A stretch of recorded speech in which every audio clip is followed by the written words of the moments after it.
न लार चुआवा हो, डेरा न हम पे जमावा। अपना जिला के तितली हाय, छुए न लागे आवा, छुए न लागे आवा। ऐसे न लार चुआवा हो, डेरा न हम पे जमावा। अपना जिला के तितली हाय, छुए न लागे आवा। ऐसे करो ना नहीं छोड़ूंगा, सच सच सब तुझे कह देता हूँ, देता हूँ, देता हूँ। साहू जी का बेटा हूँ, लहंगा उठा के लेता हूँ।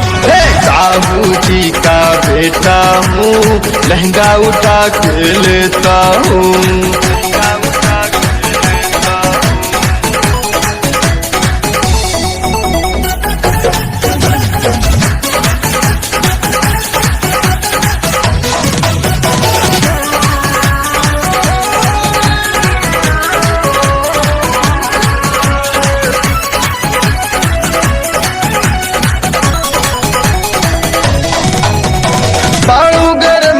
सुनाए रानी क्षण भर में तू बुता जइबू, ऐसे देखबू चढ़ल जवानी, काका नियन तू सुखा जइबू। आ जइबू, आ जइबू, आ जइबू। पड़ो न मेरे पीछे बाबू, कुछ नहीं अब पाओगे। झटका लगेगा ऐसा तुमको, हाथ रगड़ते जाओगे।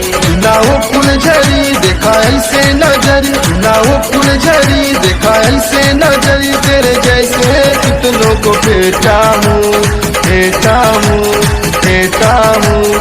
साहू जी का बेटा हूँ, लहंगा उठा के लेता हूँ। साहू जी का बेटा हूँ, लहंगा उठा के लेता हूँ।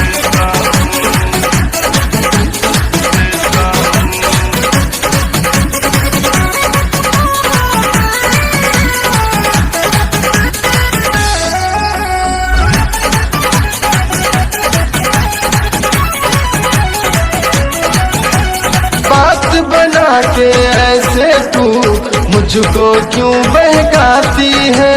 तेरे जवानी में आगी जो जलती, ये कि मेरी वो बाती है, ये कि मेरी वो बाती है। पड़ो न मेरे पीछे बाबू, कुछ नहीं तुम पाओगे। झटका लगेगा ऐसा तुमको, हाथ रगड़ते जाओगे। आके चंदन दिनेश रोज करते हैं भेंट, आके चंदन दिनेश रोज करते हैं भेंट। आज राजन ने तुझको देखा है, देखा है, देखा है। साहू जी का बेटा हूँ, लहंगा उठा के लेता हूँ।